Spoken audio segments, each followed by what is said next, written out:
Hey there, my name is E. I'm a professional sports videographer, and today I want to teach you how to produce a game recap video in 5 easy steps. Step 1 is to film the game with a story in mind. Otherwise, you'll fall into the trap of exclusively filming the action on the field and forget about all the visual elements that could help you tell a story in the edit. Like I mentioned in my last video, the main purpose of a game recap, the ultimate goal of a game recap, is to show the fans who chose to stay home and watch the recap online, show all these people what they missed by not showing up to the game. So based on that, how can we use storytelling to bring our viewers to the next game? We can do it by making the video about the game experience, the atmosphere, the fun, the sadness, and everything in between. The game itself, of course, gets shown as well, but it's more like a secondary storyline, if you will. It sets the scene or the context for the real show. By the way, if the game experience is not that exciting, there are plenty of other stories you can tell instead.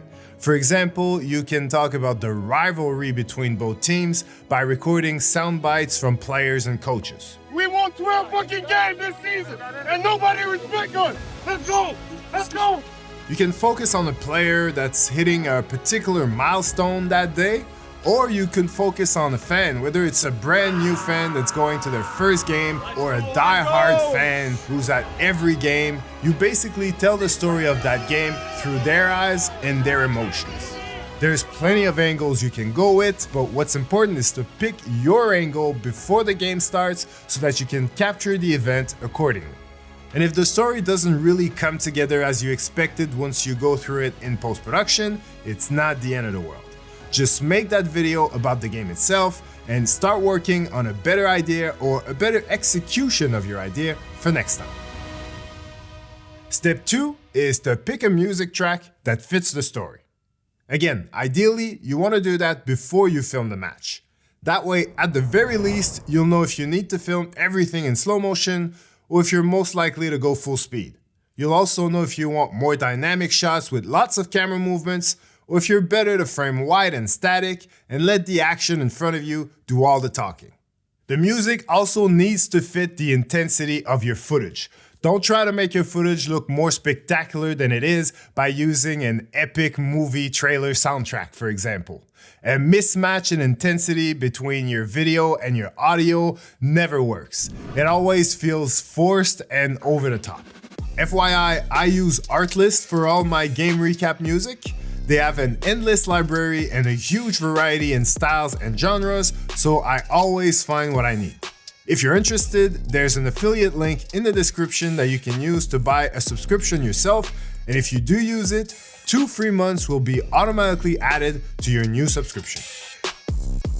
Step 3 is to edit with pacing in mind. For example, if you're going for a dramatic vibe and you have access to a voiceover or audio commentary from the game, don't just put that content as is in your sequence. Instead, chop it up, spread it out, and let it breathe.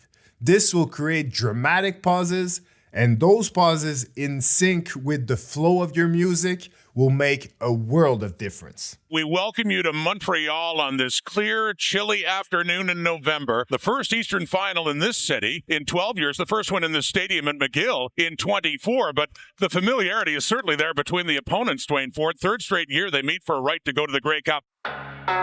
We welcome you to Montreal on this clear, chilly afternoon in November.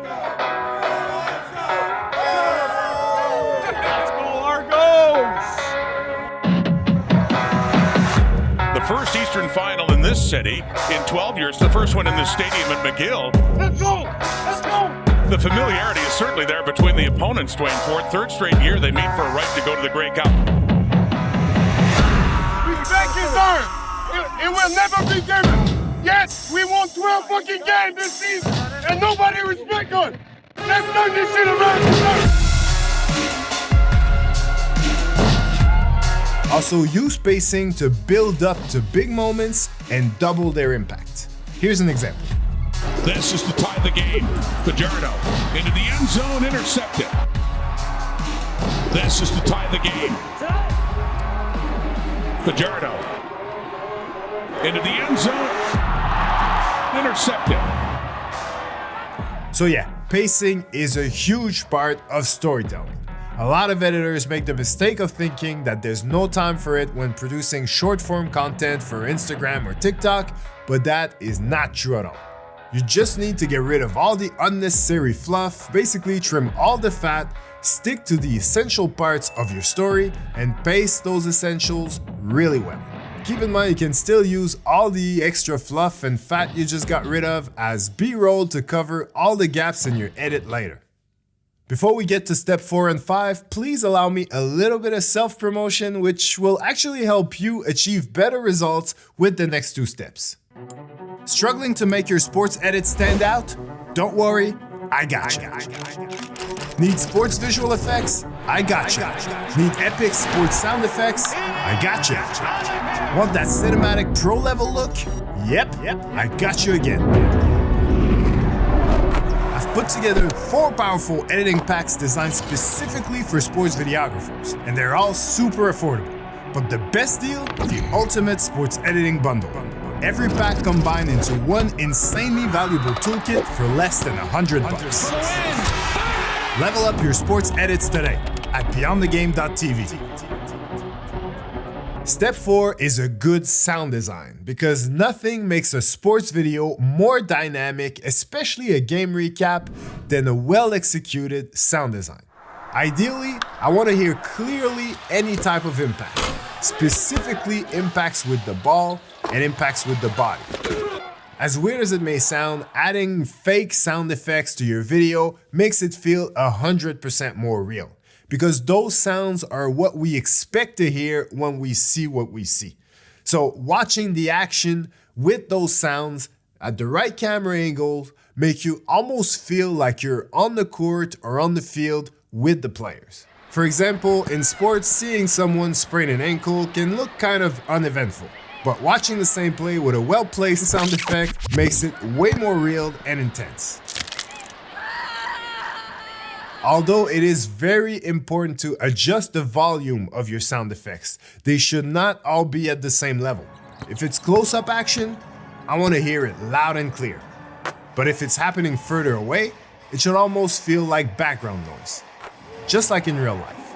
And finally, step 5 is a healthy amount of visual effects. But again, we're telling the story of a game, so visual effects should not be the main focus. I would definitely go with a less is more approach.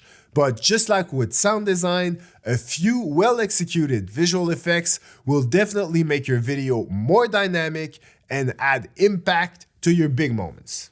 Personally, I would use a visual effect on the first big play to set the tone and grab the viewer's attention early. After that, it really depends on the length of the video, to be honest. But yeah, I would just add a few effects here and there just to exaggerate some of the visuals. Like adding smoke to ball movement, adding a confetti trail to the cheerleaders' pom-pom moves, or adding debris to the impact of a golf club, or even a play.